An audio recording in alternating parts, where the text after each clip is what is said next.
반갑습니다. 자, 오늘은 에스라 8장 21절부터 읽을 차례입니다. 에스라 8장 21절부터 읽을 차례이고요.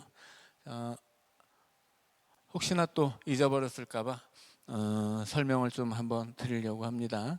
자, 여기 있는 이름들은 페르시아 왕들의 이름이에요. 자, 바벨론이 이제 이스라엘, 아수르가 북이스라엘을 무너뜨리고 바벨론이 남왕국 유다를 무너뜨리죠. 아수르는 북왕국 이스라엘을 무너뜨리면서 이주 정책을 썼기 때문에 이 북왕국에 살던 백성들은 뭐 각처로 흩어지고 또 각처의 이방인들이 이 북왕국 지역으로 들어와서 살게 되었다고 했습니다. 그래서 이스라엘은 본래는 12지파이지만 북쪽에 살고 있었던 10지파는 이제 유명무실해졌고 이름만 남았고, 그 이스라엘의 온전한 회복을 소망했던 남은 이스라엘 백성들은 언제든지 이스라엘을 이야기할 때 12지파라고 이야기했지만 그 12지파는 끝내 회복되지 못하고 이제 역사 속에서 사라졌죠. 그렇게 남왕국 유다를 멸망시킨 것이 바벨론인데, 바벨론은 아수르와는 다르게 아수르는 이주 정책을 폈다면 바벨론은 포로로 다 잡아갔습니다. 그래서 대체로 다 죽이고 이제 포로로 잡아가고, 대신에 이제 포로로 잡혀갔던 이스라엘 백성들은 거기서 디아스포라라고 하죠. 자기들끼리의 공동체를 유지하며 살 수 있었어요. 그래서 이스라엘은 혈통적으로 혹은 뭐 정신적으로 혹은 신앙적으로 자기 정체성을 지키며 살아갈 수 있었죠. 오히려 그들은 그 바벨론의 디아스포라에서 믿음을 회복하고 하나님 백성이라고 하는 자기들의 정체성을 이제 회복하게 됩니다. 그래서 예레미야가 예언했던 70년의 포로 생활을 마치고 고향으로 돌아오게 되죠. 물론 고향으로 돌아왔던 사람들의 숫자는 5만 명에 지나지 않아요. 뭐 그것과 비교할 수 없이 훨씬 더 많은 숫자의 유대인들은 뭐 바벨론 땅에 남고 혹은 페르시아로 이주하거나 혹은 뭐 아시아, 유럽 각처로 이제 흩어지게 되죠. 그래서 나중에 사도 바울이 복음을 전할 때 그렇게 각처로 흩어졌던 유대인들이 그 복음의 전진 기지 역할을 하게 됩니다. 결국 하나님의 백성들은 뭐 가나안 땅에서 사는 건 물론 좋은 일이지만 그렇게 흩어져 살아가는 백성들조차도 나중에 다 하나님이 선하게 사용하시죠. 그리고 특별히 에스더서를 보면 그렇게 페르시아에 남아서 살고 있었던 유대인들도 하나님이 당신의 백성으로 품어주시고 그들을 해치려고 했었던 그 아말렉 족속의 이제 계략을 이제 분쇄시키고 이제 이스라엘은 구원을 얻게 됩니다. 이런 이야기들이 이제 결국 그 이스라엘의 역사 속에서 일하셨던 하나님의 모습을 보여주고 그들이 어떻게 하나님 앞에 이제 쓰임을 받았는가, 그것을 우리에게 알려주고 있죠. 자, 그렇게 이제 바벨론에게 잡혀갔던 이스라엘 백성들은 바벨론의 멸망과 함께 이제 페르시아가 들어서고 페르시아의 초대 왕이었던 고레스에 의해서 고향으로 이제 돌아가게 되죠. 고레스가 페르시아의 초대 왕으로서 이스라엘 백성들에게 고향으로 돌아갈 수 있는 자유를 이제 허락하게 되고, 그 자유를 획득한 사람들 중에 5만 명 정도가 이제 돌아오게 되죠. 그래서 이때 고레스 시대에 돌아오는 이스라엘 백성들, 그 귀한 공동체를 이끌었던 지도자들은 정치적 지도자와 신앙적 지도자가 있다고 말씀드렸죠. 정치적 지도자는 수룹바벨이에요. 이 사람은 다윗 집안의 후손이었죠. 총독입니다. 그리고 예수아라고 하는 대제사장이에요. 예수아라는 이름은 페르시아에서 사용했던 아람어라고 말씀을 드렸습니다. 히브리어로는 여호수아고 아람어로는 예수아고, 이걸 헬라어로 고쳤을 때 예수가 된다고 말씀드렸죠. 스룹바벨이라는 총독과 예수아라고 하는 아론의 자손 대제사장이 이스라엘 백성들을 이끌고 고레스 시대에 돌아오게 돼요. 그들이 돌아와서 했던 일은 성전 재건입니다. 그 성전 재건의 이야기가 에스라에서는 1장부터 6장까지 기록되어 있죠. 그래서 에스라와 느헤미야가 다 하나로 엮여서 느헤미야의 비망록에 속해 있다라고 말씀을 드렸어요.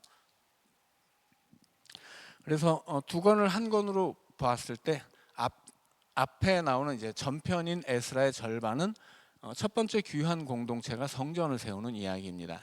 그리고 이제 7장부터는 에스라가 등장해서 등장하게 되는데, 에스라는 어느 시대의 사람이냐면 아닥사스다 시대의 사람이죠. 아닥사스다 시대에 에스라와 느헤미야가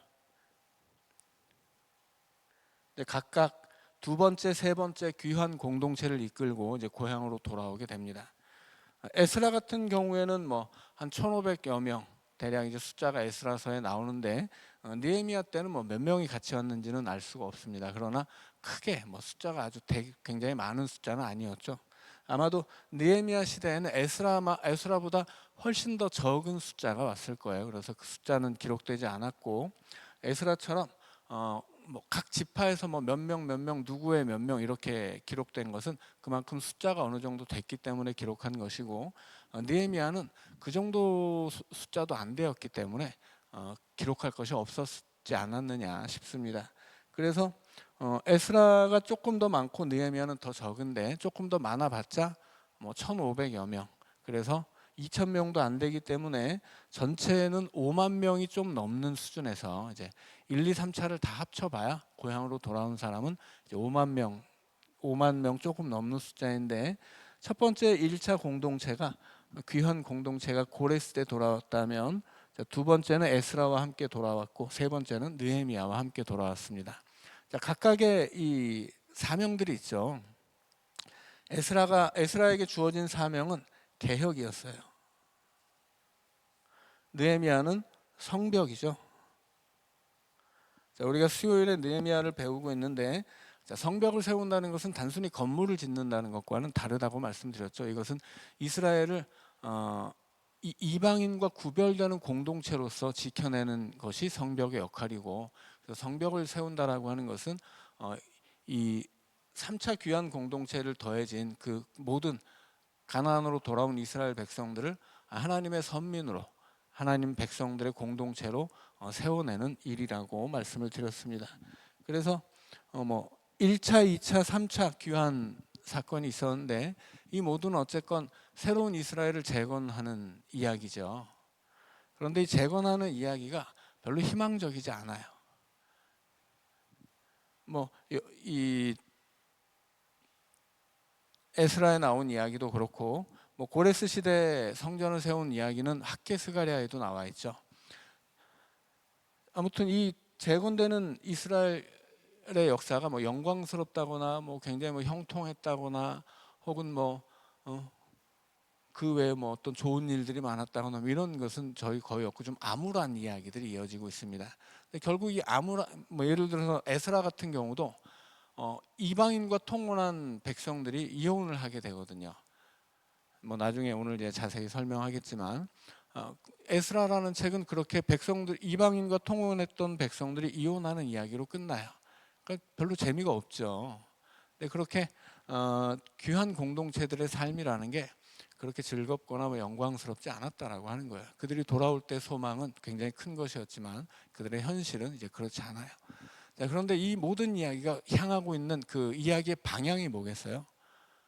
이스라엘의 역사가 멸망하고 포로로 잡혀갔다 오고 또 돌아오게 되지만, 그들이 큰 희망이 없고, 큰 희망이 없는 것은 당연히 하나님의 문제가 아니라 백성들의 문제죠. 그들이 자기들의 신앙을 올바로 세우지 못하고, 그들의 성전은 세우지만 예배를 세우지 못하는 거죠. 결국 그래서 이야기는 어디로 가는 거냐면, 이 모든 이야기가 에스라, 느헤미야 다음에 역대기까지 해서 이것이 본래 히브리 성경의 마지막 세 권의 책이었다고 말씀드렸죠. 그래서 에스라 처음에 고레스의 이야기가 나오고, 에스라, 느헤미야, 역대기까지 이어지는 이 세트에서 역대기 마지막에 또다시 고레스 이야기가 나오죠. 고레스의 이야기는 뭐예요? 성전을 세우라는 이야기인데, 고레스 칙령 안에 담겨 있는 이야기가 이제 에스라, 느헤미야, 역대기야. 근데 이 모든 이야기의 핵심은 다시 세워지는 성전에 있죠. 그런데 현실은 어때요? 성전으로 충분하지 않아요. 성전은 세워졌지만 성전에서 예배드리는 하나님의 백성들이 온전히 세워지지 않거든요. 그래서 이 이스라엘의 역사는 어디를 향해 가게 되는 거냐면 메시아를 소망하는 메시아 기대로 이어지게 되는 거예요. 그래서 결국 이스라엘 백성들은 하나님이 약속한 땅도 회복했고 하나님 앞에 그 땅에 성전도 세웠지만 그들이 여전히 연약하고 내세울 곳 없었던 이유는 결국 그들을 다스릴 왕이 없었기 때문이에요. 그래서 하나님이 보내주실 왕, 그 메시아를 향한 소망으로 이제 구약의 이야기는 흘러가게 되는 거죠. 자, 그래서 이런 에스라와 느헤미야 역대기의 이야기가 이렇게 암울하게 흘러가고 뭐 도대체 이들이 품고 온 소망과는 전혀 다른 현실을 왜 그들의 현실이 이러냐라고 우리가 의문을 가질 수 있지만 결국 이 모든 의문의 해답은 장차 오실 메시아에게 있다라고 하는 거예요. 그래서 구약 성서의 이 이야기는 뭐 크게 보자면 이스라엘의 역사라고 하는 큰 틀 안에서 이루어지지만 그 역사 안에서 계속해서 주어지는 하나님의 언약이 있죠. 아담에게 주어진 언약, 노아에게 주어진 언약, 모세에게, 아브라함에게 주어진 언약, 모세에게 주어진 언약, 다윗에게 주어진 언약, 이런 이 언약을 기점으로 계속 이어져 가고 있는 거예요. 그리고 그 모든 언약의 마지막에 누가 있는 거예요? 다윗의 언약을 이어받는 메시아 예수 그리스도에 관한 언약이 있는 것이고, 그 예수님이 십자가를 지기 전날 밤에 또 어떤 언약을 해요? 새 언약을 맺죠, 제자들하고. 이것은 내 몸이다, 이것은 내 피다. 무엇을 위한 피예요? 새 언약을 이루기 위한 피예요. 그래서 이 성경의 이야기는 신약과 구약을 통틀어서 그렇게 하나님의 언약이 성취되어 가는 이야기예요. 그리고 이렇게 하나님의 언약이 처음에는 아담에게 주어질 때는 이 언약이 도대체 무슨 뜻인지를 모르잖아요. 근데 점점 구체화되어서 결국 예수님까지 가게 되고 예수님이 새 언약을 맺는 것으로 모든 언약은 완성되게 되는 거예요. 그래서 이런 것을 이 언약의 점진적인 성취라고 그래요. 그래서 이렇게 언약이 계속해서 발전해가고 구체화되고 이렇게 점진적으로 성취되어 간다. 그래서 이 성경을 통해서 우리에게 전해지는 하나님의 말씀, 그 말씀이 품고 있는 진리가 창세기에서부터 뒤로 갈수록 점점 더 구체화되고 점점 더 이렇게 새로워지면서 하나님이 태초에 아담에게 처음 주셨던 언약이 이스라엘을 통해서 또 그 안에 다윗이라는 사람을 통해서 장차 그 다윗을 모형으로 이 땅에 오시는 예수 그리스도를 통해서 어떻게 이루어져 가는가라고 하는 것을 이렇게 우리에게 풀어주고 있는 거죠. 그래서 성경의 이야기에 이런 흐름이 있다라고 하는 것을 알고 계시면 좋을 것 같아요. 아무튼 우리는 스룹바벨과 예수와 이 스룹바벨이 이 시대 첫 번째 공동체를 이끌었기 때문에 이 시대에 세워졌던 성전을 스룹바벨 성전이라고 그래요. 뭐 번호를 매기면 솔로몬 성전이 1차 성전이고 스룹바벨 성전은 2차 성전이고 나중에 헤롯에 의해서 세워지는 성전이 3차 성전이죠. 이 시대에는 스룹바벨 성전이 세워지게 되고 그 시대의 이야기를 느헤미야가 회고한 것이 에스더서 1장에서 6장까지의 이야기예요. 그리고 이제 7장에서는 에스더의 이야기가 나오죠. 그래서 에스더가 어떤 사람인지 또 아닥사스다에게 어떤 조서를 받았는지 이야기가 나오고 이제 8장으로 넘어오면 그렇게 에스더가 아니라 에스라죠. 에스라와 함께 돌아오는 사람들이 이제 몇 명이 있었는지 누구였는지 이런 이야기를 우리가 읽었습니다. 그래서 오늘은 8장 21절부터 이제 이어서 읽도록 하겠습니다. 8장 21절입니다. 그때 내가 아하와 강가에서 금식을 선포하고 우리 하나님 앞에서 스스로 겸비하여 우리와 우리 어린 아이와 모든 소유를 위하여 평탄한 길을 그에게 간구하였으니. 에스라가 이제 어떤 사람인지를 설명해 주고 그 다음에 에스라와 함께 고향으로 돌아오는 2차 귀환 공동체를 쭉 명단을 설명했죠. 그런데 막상 같이 돌아오기로 한 사람들을 모았는데 그런데 보니까 레위 자손이 하나도 없었죠. 그래서 그때 에스라가 느디님 사람들을 파견해서 레위 지파를 섭외해 오도록 이제 보냈습니다. 그래서 느디님 사람들은 레위 지파를 섬기는 성전의 종들이었죠. 근데 오히려 느디님 사람들은 있는데 레위 지파는 없었어요. 그래서 느디님 사람들이 이제 발벗고 나서서 레위 사람들을 이렇게 섭외해 가지고 같이 가자고 데려온 거죠.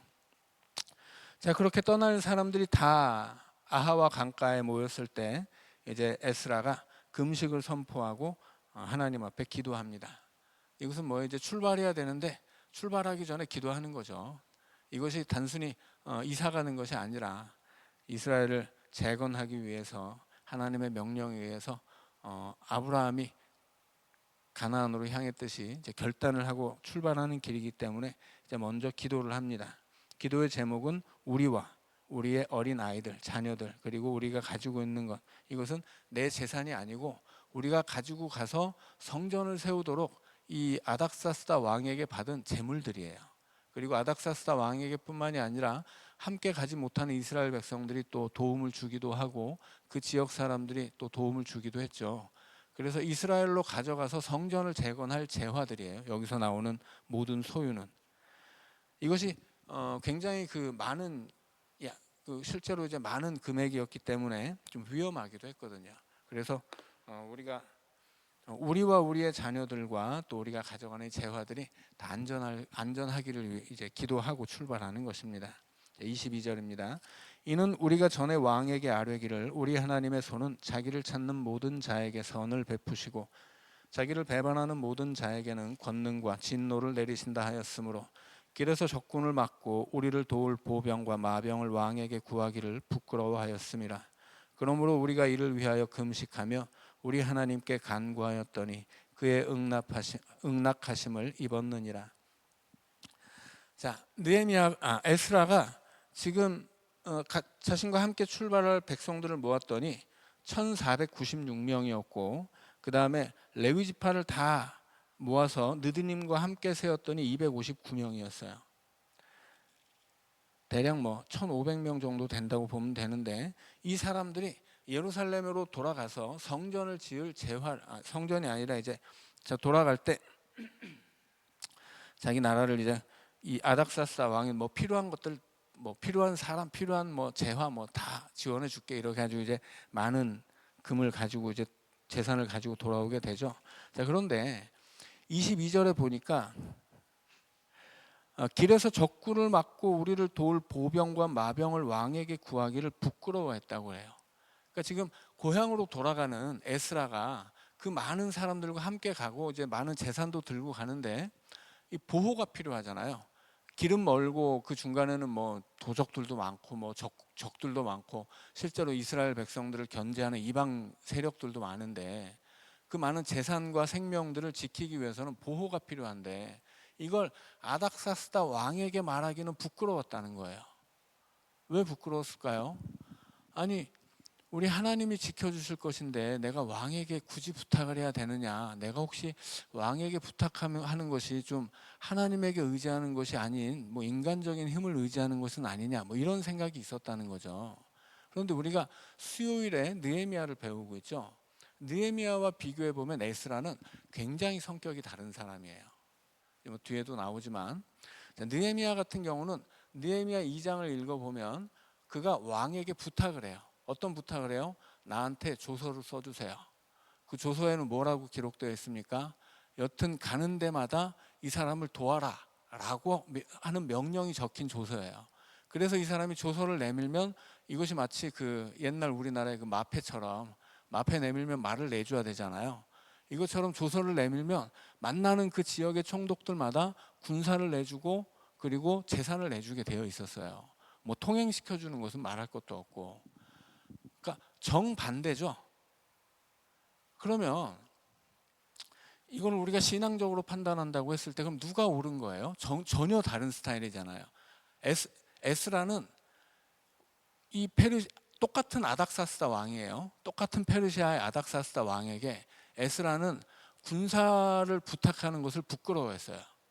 느헤미야는 여튼 될 수 있는 대로 최대한 도와주세요라고 부탁을 한 거죠. 그러면 이게 둘이 너무 정반대 모습이기 때문에 우리는 이거 둘 중에 하나는 틀렸고 둘 중에 하나가 맞느냐 이렇게 고민을 하게 되는데 그렇지 않다고 하는 거예요. 이것은 스타일의 문제예요. 스타일.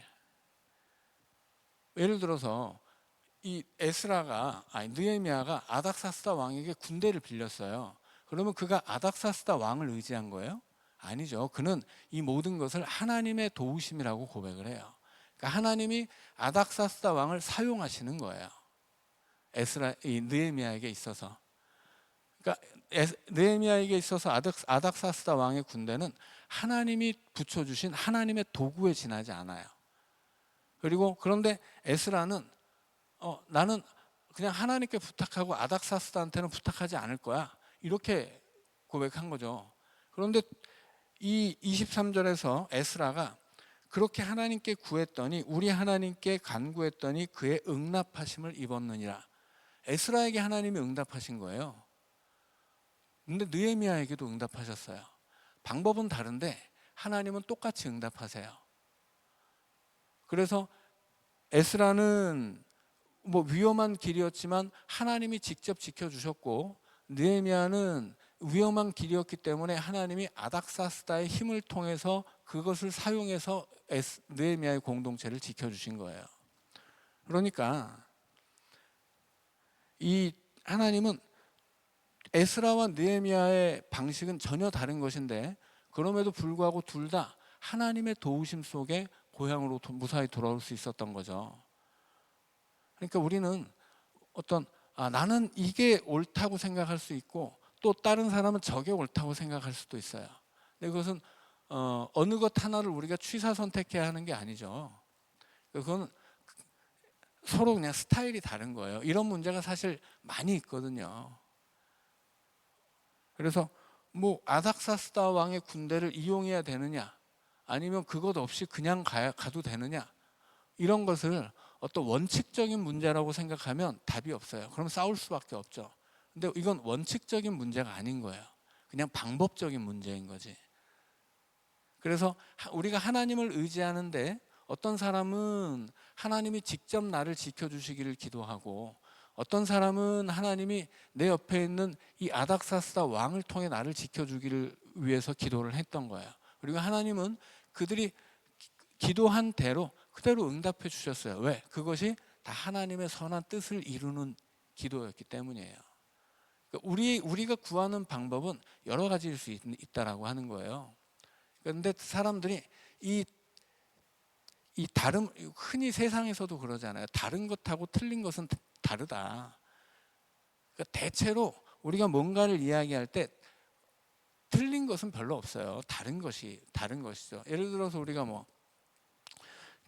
이 기독교 안에는 이단이나 사이비가 있잖아요. 이단과 사이비는 틀린 거예요.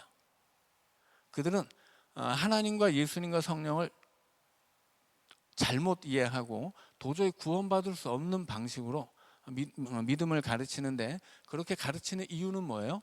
이단은 몰라서 그런 거예요. 이단은 교리가 틀린 거거든요. 근데 사이비는 뭐예요? 사이비는 종교가 아니에요. 그건 유사 종교이죠. 그건 범죄 집단이에요. 그러니까 예를 들어서 신천지, 하나님의 교회, 혹은 구원파, 이런 것들은 사이비죠. 이런 것들의 목적은 뭐예요? 그들은 다른 게 아니라 틀린 거예요. 그들은 그 틀린 이 이단 사설을 가지고 사람들을 유혹해서 재산을 빼먹고 그들의 인생을 파괴하죠. 이단들은 뭐예요? 이단은 여호와 증인이나 혹은 안식교나 몰몬교, 여러 가지 우리가 그 이단이라고 이야기하는 것들이 있죠. 자, 이단과 사이비는 달라요. 사이비는 그냥 범죄 집단이고, 그러니까 종교를 빙자해서 금품을 갈취하고 사람들을 속여서 인생을 파괴하는 것들이에요. 자, 그런데 그렇게 틀린 사람들이 한쪽에 있다면 다른 사람들이 있죠. 다른 건 뭐예요? 우리는 기장인데 예장이 있어요. 그건 둘 다 장로교의 틀 안에 둘 수 있지만 감리교도 있고 성결교도 있고 침례교도 있고 여러 가지 교단들이 있죠. 이것은 다른 거예요. 자, 그래서 우리가 옳은 것과 틀린 것을 구별할 줄 알아야 되고, 다르지만 틀리지 않은 것들도 구별할 줄 알아야 돼요. 이걸 구별할 줄 아는 지혜가 없으면 그때부터 사람은 자꾸 싸우게 돼요. 대립하게 되고 갈등을 하게 되고. 근데 어떤 것들은 틀림없이 싸워야 되는 거거든요. 이단이나 사이비와는 싸워야 되는 거예요. 이건 영적인 전쟁이죠. 그런데 우리 교회와 옆에 교회, 우리 교단과 다른 교단, 개신교와 천주교, 이건 싸워야 되는 게 아니거든요. 그래서 다른 것과 틀린 것을 구별할 줄 아는 지혜가 있어야 된다라고 하는 거예요. 그래서 우리는 에스라와 느헤미야를 통해서 이건 완전히 다른 스타일이거든요.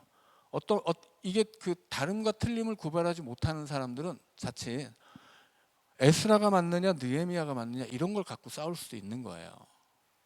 그러나 우리는 다른 것과 틀린 것을 분명히 구별할 줄 아는 지혜가 있어야 될 것이고, 그 지혜가 있어야 싸우지 않게 되는 거예요. 싸워야 될 것들에 대해서 싸우지 않는다거나 싸우지 않아야 될 것들에 대해서 싸우는 것은 다 어리석기 때문이죠. 그래서 우리는 좀 하나님을 믿는데도 좀 지혜가 필요해요. 그래서 이 에스라와 느헤미야는 굉장히 스타일이 달랐는데 하나님은 그들의 스타일에 맞춰서 기도했고 그 기도에 따라서 또 응답해 주시고 그 모든 기도들은 하나님의 선한 뜻을 이루어가는 도구가 되었다라고 하는 것을 알고 있으면 되겠습니다. 자, 24절입니다. 그때 내가 제사장의 우두머리들 중 12명 곧 세레비야와 하사랴와 그의 형제 10명을 따로 세우고 그들에게 왕과 모사들과 방백들과 또 그곳에 있는 이스라엘 무리가 우리 하나님의 성전을 위하여 드린 은과 금과 그릇들을 달아서 주었으니 내가 달아서 그들 손에 준 것은 은이 650달란트요 은 그릇이 100달란트요 금이 100달란트며 또 금잔이 20개라 그 무게는 1000다리기요 또 아름답고 빛나 금같이 보배로운 놋 그릇이 2개라 내가 그들에게 이르되 너희는 여호와께 거룩한 자여 이 그릇들도 거룩하고 그 은과 금은 너희 조상들의 하나님 여호와께 즐거이 드린 예물이니 너희는 예루살렘 여호와의 성전 골방에 이르러 제사장들과 레위 사람들의 우두머리들과 이스라엘의 족장들 앞에서 이 그릇을 달기까지 삼가 지키라. 이에 제사장들과 레위 사람들이 은과 금과 그릇을 예루살렘 우리 하나님의 성전으로 가져가려 하여 그 무게대로 받으니라. 자, 이제 이 에스라가 그 일행들과 함께 출발하게 되는데 먼저 했던 것 중에 하나가 기도하는 것이고 금식하는 것이었는데 그 다음에는 뭐예요? 지금 사람들을 모은 다음에 자기들이 가져가는 은과 금의 무게를 달아요. 장부 정리를 하는 거죠. 우리가 지금 뭘 가져간다. 그래서 이 다른 것들 29절에 보면 이스라엘의 족장들 앞에서 이 그릇을 달기까지 삼가 지켜라. 다시 달아보겠다고 하는 거죠. 페르시아에서 출발할 때 가지고 가는 재물의 목록을 그 무게를 싹 적어놓고 이걸 이스라엘에 가져간 다음에 다시 달아보겠다고 하는 거예요. 이건 뭐예요? 정직했다라고 하는 거죠. 어떤 재산적인 면에서 투명했다라고 하는 거예요. 이렇게 우리 교회에서 석 달에 한 번씩 재직회하면 재정 보고를 하잖아요. 교인들이 이제 헌금을 얼마 했고 우리는 이것을 어디에 썼다. 굉장히 100% 투명하게 나오죠. 근데 실제로 이렇게 투명하게 공개하는 교회가 대한민국에 그렇게 많지 않아요. 우리 교단 같은 경우는 이것이 굉장히 그 일반적인 상식에 속해 있는데 제 친구들 중에 여러 교단의 목사들이 많이 있는데 깜짝 놀래요. 이 교회의 재산을 이렇게 100% 투명하게 공개하는 것에 대해서 굉장히 이것이 쉬운 일이 아니에요. 우리는 너무 자연스럽고 당연한 일인데 그렇게 투명하지 않아요. 그러니까 정직하지 않다라는 뜻이죠. 투명하지 않다는 것은. 그래서 아마도 한국의 교회가 위기를 겪고 있는 것은 그 정직하지 못한 것도 상당 부분 이유가 된다라고 하는 거죠. 이 시대에 에스라는 나라를 다시 세우는 지도자로서 그만큼 이 경제적인 면에 있어서 투명하고 청렴결백했다라고 하는 이야기입니다. 31절입니다. 첫째 달 12일에 우리가 아하와 강을 떠나 예루살렘으로 갈새 우리 하나님의 손이 우리를 도우사 대적과 길에 매복한 자의 손에서 건지신지라. 이에 예루살렘에 이르러 거기서 3일간 머물고 제4일에 우리 하나님의 성전에서 은과 금과 그릇을 달아서 제사장 우리아의 아들 무레못의 손에 넘기니 비느하스의 아들 엘르아살과 레위 사람 예수아의 아들 요사밧과 빈누이의 아들 노아대아가 함께 있어 모든 것을 다 세고 달아보고 그 무게의 총량을 그때 기록하였느니라. 자, 여기서 다시 한번 그것을 달아보고 기록했다고 이야기가 나오죠. 이것은 이제 처음에 계획했던 대로 그렇게 모든 목록을 장부와 대조하고 무게를 달아서 빼먹은 것이 없다라고 하는 것을 이제 확인했다는 이야기고, 여튼 앞에서 에스라가 기도한 것처럼 이제 아닥사스다 왕에게 군대를 빌리지 않고 그 호의를 거절하고 하나님께만 기도하죠. 그 기도한 대로 31절에서 그 떠나오는 길에 여러 대적도 있었고 매복한 자들도 있었지만 하나님이 우리를 도와주셨다.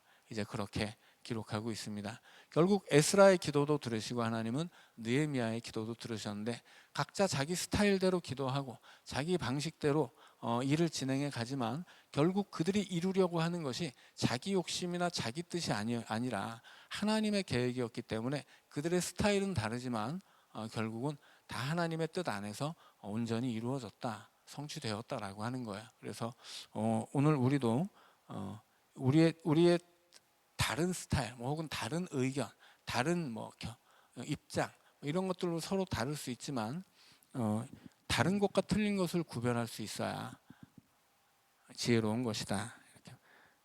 라는 것을 배울 수 있겠습니다. 여기까지 읽고 3분 쉬었다가 35절부터 또 읽어가도록 하겠습니다.